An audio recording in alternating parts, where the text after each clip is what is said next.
na ang naisin mo siyang maganap sa amin. Sa pagtawag mo, maraming beses na tumakbo, ngunit ngayon ay susunod, ngayon ay tutugon. Sama-sama sa pagtuwid, saan mang dako mo dalhin. Di kailangang mangamba, pagkat ikaw, o Diyos, ang kasama.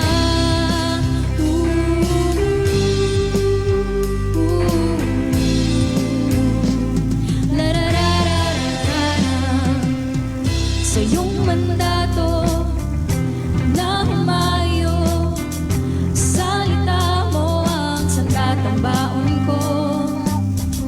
Di mapapano, dahil siguradong ikaw ang kaligtasan ko. Ngayon ay susunod, ngayon ay tutugon. Sama-sama sa pagtawid, saan mang dako mo dalhin. Di kailangang mangamba, pagkat ikaw, o Diyos, ang kasama.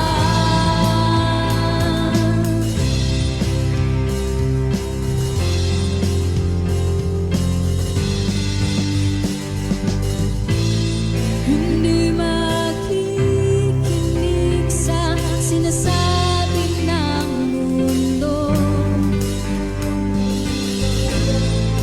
tanging ang tinig mo ang magiging gabay ko.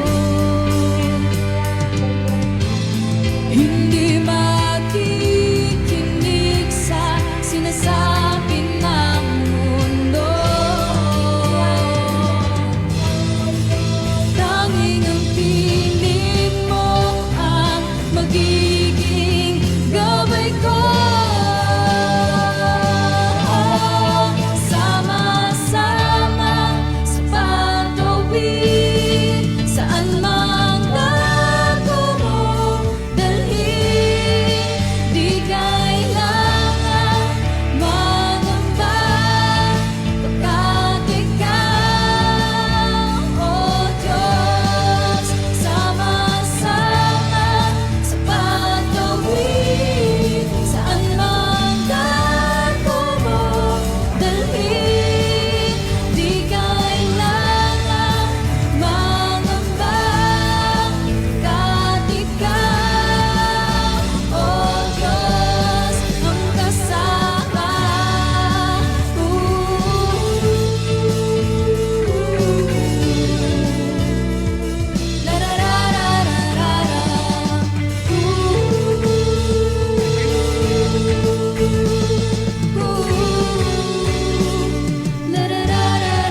Sama-sama sa pagtawid, saan mang dako mo dalhin.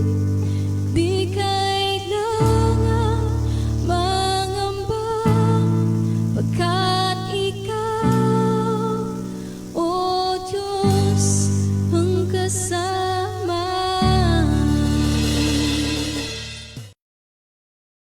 Blessed evening po mga katawid. Welcome po sa Crossover Christian Family Church. Ako po si Sister Anna at lahat po na bumubuo po ng Crossover Christian Family Church ay lubos po nagagalak dahil nakasama po namin kayo ngayong gabi. Good evening po!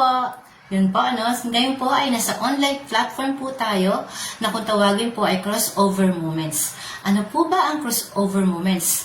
Ang crossover moments ay hango po sa istorya po ni Joshua na kung saan sinamahan at iningatan po sila ng Diyos sa pagtawid po sa Jordan River patungo po sa Promised Land. Na tulad po natin, tulad po nila Joshua, tayo rin po ay dumaranas din po ng maraming pagtawid po sa ating mga buhay. Yung ilan po dito ay tinalakay din po sa ating crossover moments sa mga nakaraang araw. So, ang iba po dito ay tulad po ng moving from fear to joy, darkness to light, moving to new territories, weeping to rejoicing, pride to humility, weakness to strength. At yung topic po natin last Saturday po, no? Selfishness to selflessness. So yun po yung mga ilang topic po na napag-usapan po ng mga nakaraang araw. So ngayong gabi po na ito, ang ating pong topic ay opposition to opportunity na nagmumula po sa Genesis 50:20. Ito po ay hango sa istorya po ni Joseph. So yun po, samahan niyo po ako ngayong gabi. Bago po tayo magsimula, tayo po muna ay manalangin. Hallelujah, Lord God Jesus, purihin ka, sambahin ka, dakilain ka, Panginoon. Maraming salamat, Lord, dahil kami po ay sinamahan mo ngayong gabi, Lord. Dalangin namin, Panginoon, na mangusap ka, Panginoon, sa bawat isa. Mangusap ka sa amin, Lord. Tulungan mo kami, Panginoon, Lord, sa lahat ng pag-uusapan namin ngayong gabi, Lord. Tulungan mo kami, Panginoon, sa aming mga isipan, Lord God Jesus, na nawa, Panginoon, ikaw po ang maitaas, ikaw lang po ang manguna. Dalangin namin, Panginoon, na pakaingatan mo ang bawat isa at samahan at maintindihan po namin ang mensahe niyo po ngayong gabi. Ito po ang aming samot dalangin sa iyong pangalan mo lamang, Jesus. Amen and amen. Thank you, Lord. No? So ngayon po, brief backstory lang po muna tayo sa story po ni Joseph, no? Si Joseph po ay isa sa paboritong anak po. Siya po ay paboritong anak po ni Jacob. No, si Joseph po ay mayroon pong 12 kapatid, no? So, yung po, dahil siya po ay pinapaborito po ni Jacob, na kanyang ama, so si Joseph po ay dumanas po ng, kumbaga, kinaingitan po siya ng kanyang mga kapatid. Marami po siyang dinanas. No, minsan, dahil siya paborito, noong panahon na yon, iba po yung, biniregaluhan po siya ni Jacob po, ng isang makulay na damit, no? So, yung damit na yon ay isa pong dahilan sa kinaingitan po ng mga kapatid niya. Gayun din po, nagkwento rin siya ng panaginip niya, at naglalaman po yung panaginip niya na parang, yung kanyang mga kapatid ay yuyukod sa kanya. So, yun po yung ilan po no, kung bakit po nagsimula yung pagkainggit po ng kanyang mga kapatid sa kanila. So ayon po, no, dahil mo si Joseph ay paboritong anak, siya po ay kinainggitan ng kanyang mga kapatid. Yun po, dito po ay nagkaroon ng masamang pag-iisip ang kanyang mga kapatid, kaya naisip po nila na siya po ay itapon sa balon, no? So yun po, nagawa po nilang itapon ang sarili ng kapatid sa balon. So yun po, so naisip po nila yon, ginawa nga nila.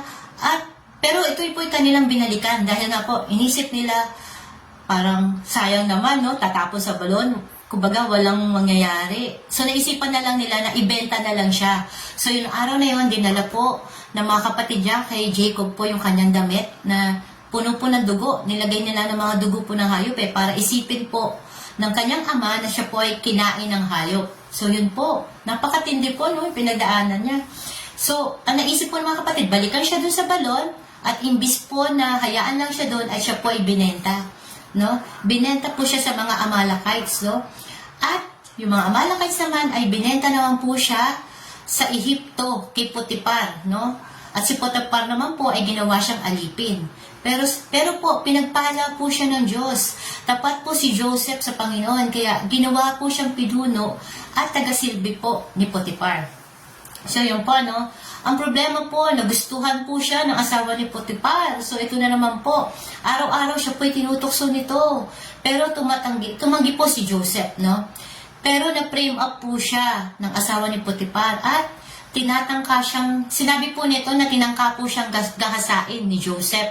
So, yun po, nagalit si Potiphar at siya po ay pinakulong, no? At sa mahabang panahon, siya po ay nakakulong.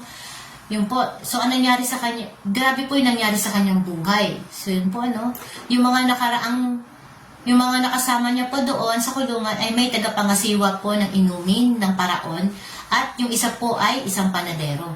So isang gabi silang dalawa po ay parehong nanaginip. So, in-interpret po ni Joseph yung panaginip po ng dalawa. Namatay yung taga-gawa ng tinapay at yung taga-pangasiwa na inumin ay nirestore at bumalik sa kanyang serbisyo na hari doon sa Ehipto. So, ito pong story ni Joseph, maggagaling po itong mula sa Genesis 37 up to 50. Puno po yan. Yan po ang buong story po ni Joseph. No? Kung nais po natin baybayin, napakaganda po na istorya, pwede po natin itong balikan. So, yun po, no? Naalala po si Joseph nung nanaginip yung paraon na meron siyang nakasama sa kulungan na nag-interpret po ng kanyang panaginip. So yun po, dahil nagkatotoo po yung panaginip nung tagapangasiwa po ng inumin, so nasabi po niya to sa paraon. So yun po, nakakamangha, no? Hanggang ginawa na, nangyari po, dahil na-interpret po ni Joseph yung panaginip po ng paraon, yun po yung 7 famine, tapos 7 na 7 taon po na kasaganahan at 7 taon din po na famine. So, yun po yung na-interpret niya po. So, yun, nakakamangha po hanggang sa ginawa siyang pangalawa sa pinakamataas na pinuno sa Ehipto. During that time po, ang Ehipto po ay yung isa sa pinaka-powerful na bansa. So, yun po, no, nagkaroon ng malawakang tagutom sa Kanaan. At yung mga kapatid ni Joseph, pati si Jacob, ay dumana sa matinding taggutom, no? Dumayo sila sa Ehipto. So, yun po yung backstory, no? Dumayo sila sa Ehipto.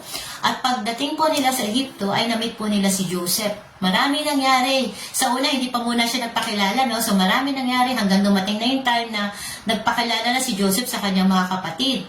Nagkausap-usap sila, nagkaiyakan sila, natakot nga yung mga kapatid ni Joseph sa kanya dahil nga inisip nila na baka gumanti ito, no?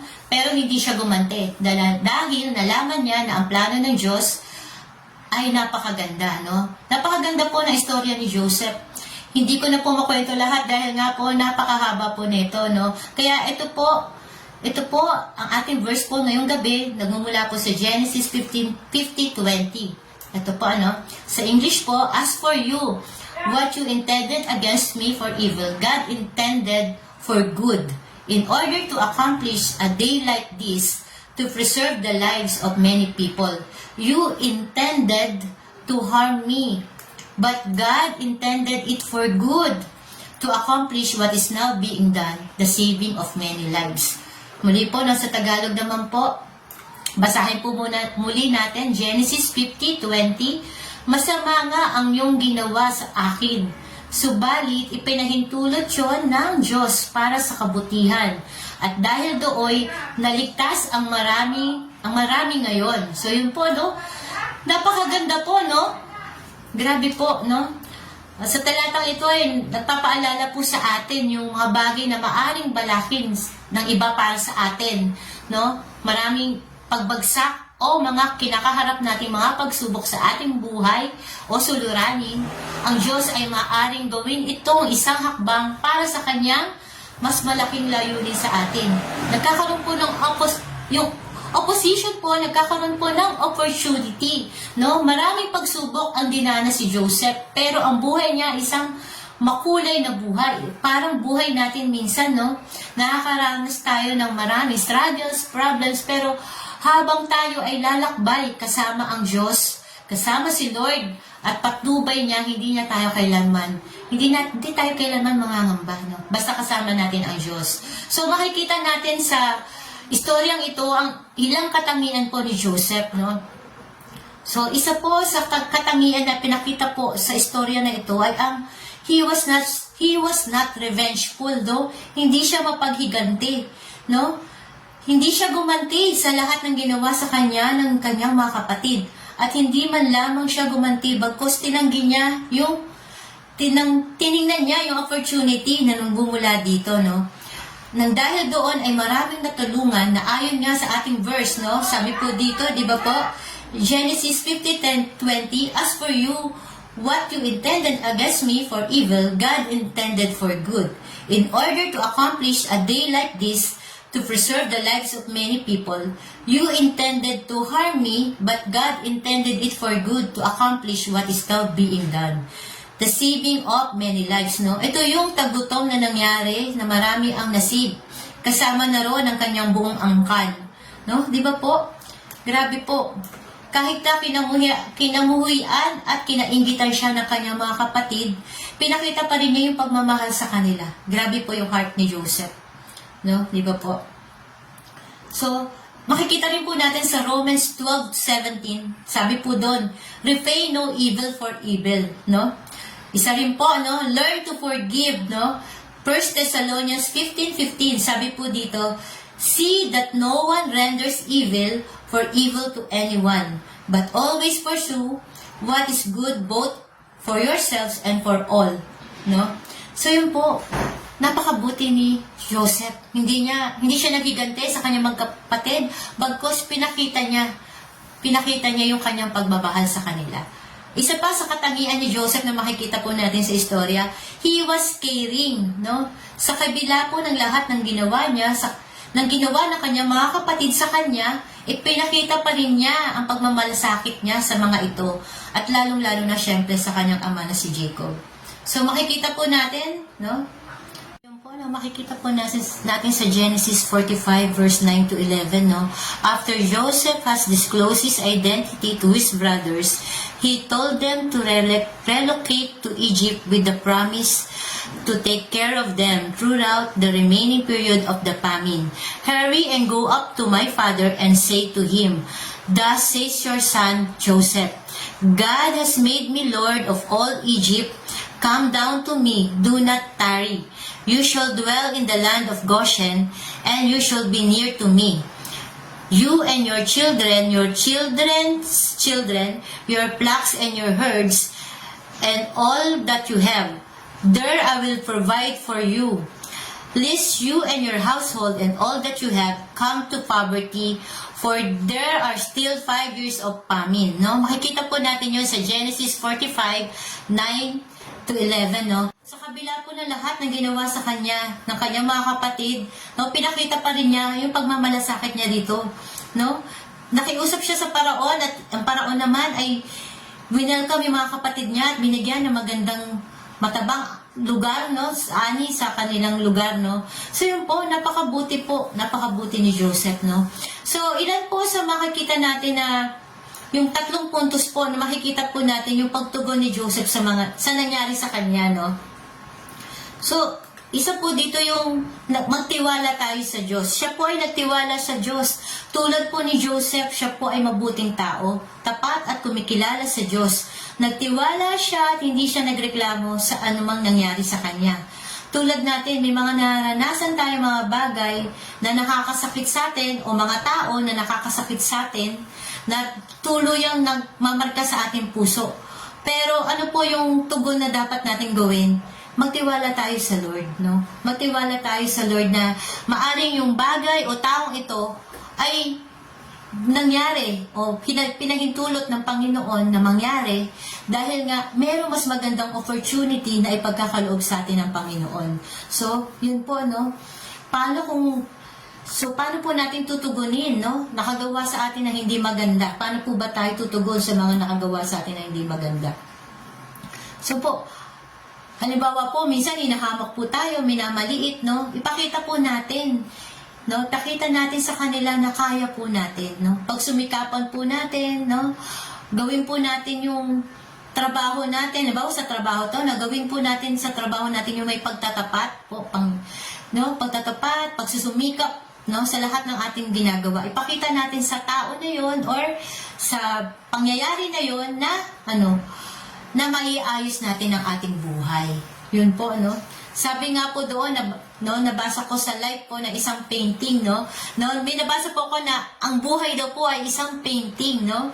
Maraming magulong pattern. Tunay po, no? Tunay po, pag ipipaint tayo sa umpisa, ang gulo ng pattern, paano ba ito mabubuo, no?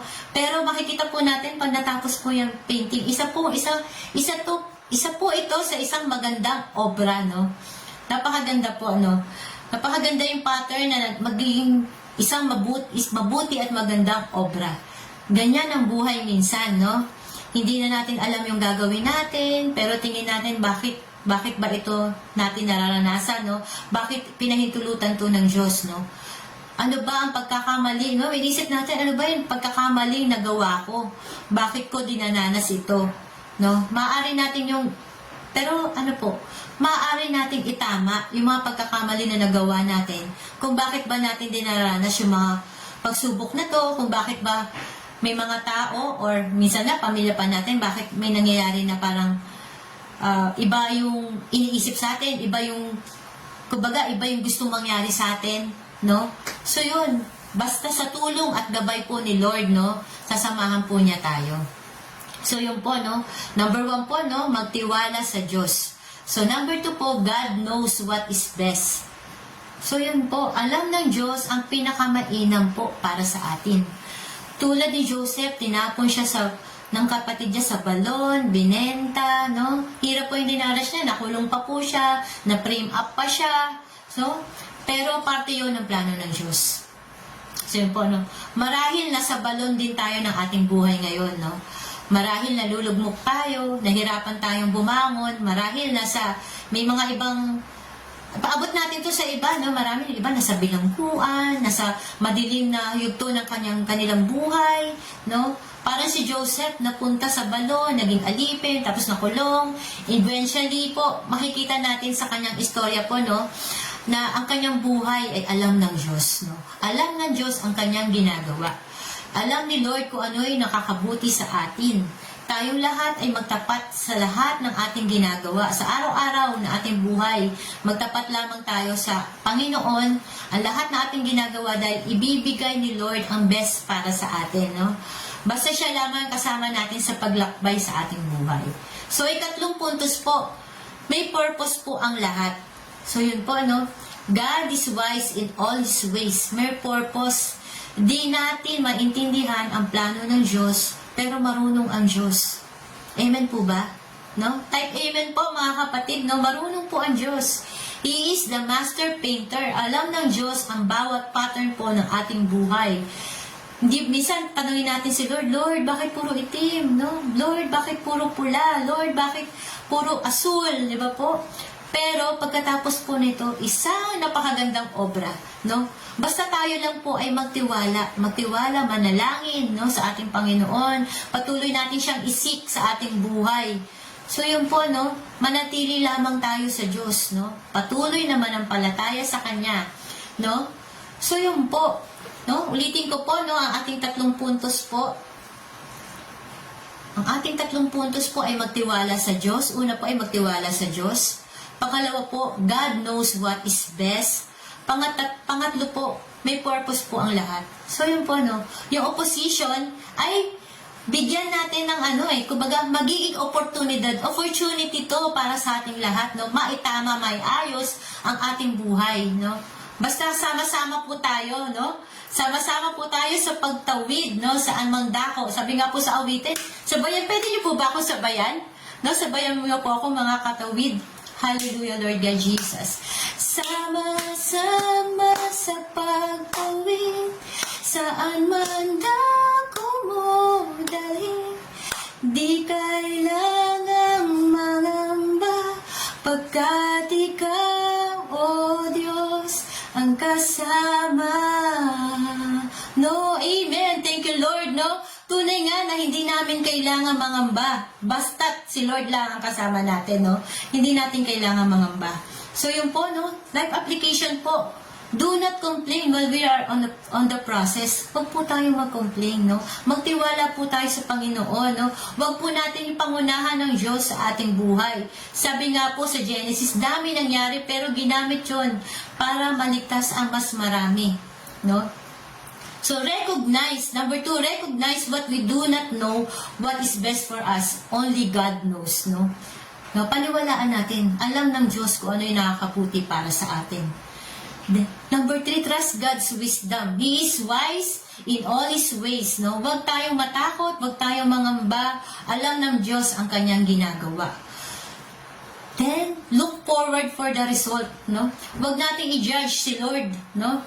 Ang resulta po ay makapagbigay ng kaluwalhatian sa kanyang glory, no?